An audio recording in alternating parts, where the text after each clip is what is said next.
السلام عليكم ورحمة الله وبركاته. اللهم صل وسلم وبارك على سيدنا محمد وعلى آله وأصحابه أجمعين. ازيكم يا حبايب قلبي؟ عاملين ايه؟ يا رب تكونوا بخير.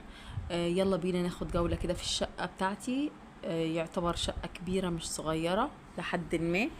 ويلا بينا أوريها لكم كده. وقبل ما نخش الفيديو صلوا على النبي واذكروا الله، وانزلي حطي لي اللايك، وانزلي اشتركي في القناة، ودوسي على كلمة اشتراك اللي باللون الأحمر، ودوسي على كلمة الكل عشان يوصلك مني كل فيديو جديد بنزله. يلا بينا ندخل على الفيديو. وده الريسبشن بتاعي زي ما انتوا شايفين. ادي الستارة اللي بتدخل على الطرقة او المكان اللي بيوزع على الغرف. ودي النجف زي ما انتوا شايفين. دي الريسبشن طبعا. حاطة السفرة على ناحية كده في اول وش الباب. ودي الركنة بتاعتي. ادي السفرة اهي يا حبايبي، وباب الشقة اللي على ايدينا اليمين زي ما انتوا شايفين. ودي ترابيزه بتاعت الركنه بس كبيره قوي، فانا حطاها مجنباها كده في ناحيه زي ما انتوا شايفين. ودي مرايه. السفره طبعا محدش بيقعد عليها علشان ايه؟ لما يكون في مدرس. زي ما انتوا شايفين ادي الريسبشن كبير وجميل وهادي ومحدش بيطلعه لان في غرفه معيشه جوه. وادي الصور او الالواح اللي احنا حاطينها ورق الحائط. ودي بلكونه موديه على الشارع زي ما انتوا شايفين كده يا حبايب قلبي.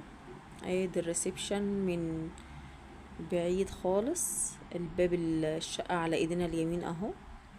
ودي الطرقة اللي بتوزع على الغرف، هندخلها كده معانا. دي غرفة المعيشة ودي غرفة اطفال. ندخل على غرفة الاطفال واوريكم غرفة المعيشة. دي غرفة الأطفال يا حبايبي، بسيطة كده وهادية، ومعرفتش أكمل فيها تصوير عشان ابني كان نايم فيها. زي ما انتوا شايفين كده بسيطة خالص، وبقفل وبطلع منها على طول، وبتبقى أعمل لكم جولة فيها تانية. بروح هنا بقى على ايه؟ ندخل بقى يا بنات على غرفة المعيشة، هي اللي على ايد الشمال، او الأوضة على ايد الشمال، والتاني ده المطبخ، والتالت الحمام، واللي في الوش خالص اللي في وش الطرقة ده غرفة النوم. يلا بينا غرفة المعيشة اهي معانا، بسيطة خالص. دي طبعا للأكل وللي عايز يقعد يتفرج على الكرتون. ده فيها نيش، بس النيش طبعا ما فيهوش حاجات يعني قد كده، فما باجيش ناحيته، وسايبه مركون كده زي ما هو. وحاطه طبعا حافظه على السجاده بوريها لكم طبعا. وديت الغرفه البسيطه خالص وفيها بلكونه. ندخل على المطبخ. ادي المطبخ معانا اهو، بسيط خالص برضو زي ما انتوا شايفين. دي الرخامة بتاعت الحوض والمطبقية او الرشاقة زي ما انتوا بتقولوا. وادي البوتاجاز وفيها بلكونة برضو. ودي جانب المطبخ التاني تلاجة. مطبخ بسيط خالص وهادي برضو اهو يا حبايبي. شجعوني بقى عشان اعمل لكم فيديوهات تانية ونطبخ ونعمل حاجات كتيرة مع بعض. ولو عجبك الفيديو لحد هنا دوسي لايك واشتركي في القناة علشان تدعميني كده والقناة تتفاعل بيكم يا حبايبي. وايد المطبخ اهو زي ما انتوا شايفين. ونطلع كده على الطرقة، ومن الطرقة على الحمام وغرفة النوم اهو يا حبايبي. ادي الطرقة، بقية الطرقة هي الطرقة طويلة خالص 9 متر ونص. ادي الحمام وادي غرفة النوم.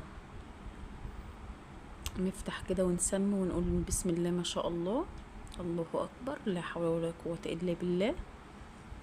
ونفتح النور ونصلي على الرسول كده عليه افضل الصلاة والسلام. زي ما انتم شايفين اهو يا حبايبي. طبعا انا مغيرة النظام. كان الاول الدولاب مكان السرير، والسرير مكان التسريحة، والتسريحة مكان الدولاب.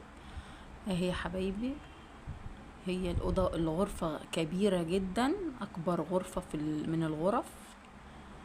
يعتبر ممكن يكون قريبة من ريسبشن في المقاسات.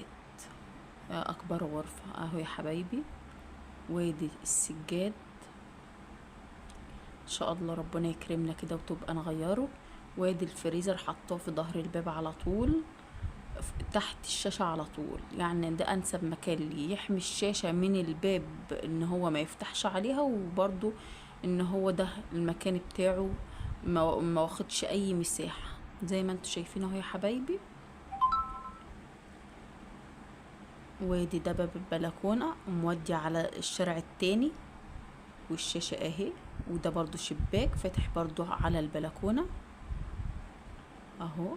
في اي تعديل يا حبايبي قولوا لي عليه ونغيره مع بعض. ودي كانت الجولة بتاعتي في شقتي، ولو عجبتكم يا ريت تشتركوا في القناة وتدوسوا على كلمة اشتراك اللي تحت الفيديو اللي باللون الاحمر، وتدوسوا على كلمة الكل عشان يوصلك مني كل فيديو جديد بنزله، وتدوسوا اللايكات. والى اللقاء في فيديو اخر، والسلام عليكم ورحمة الله وبركاته.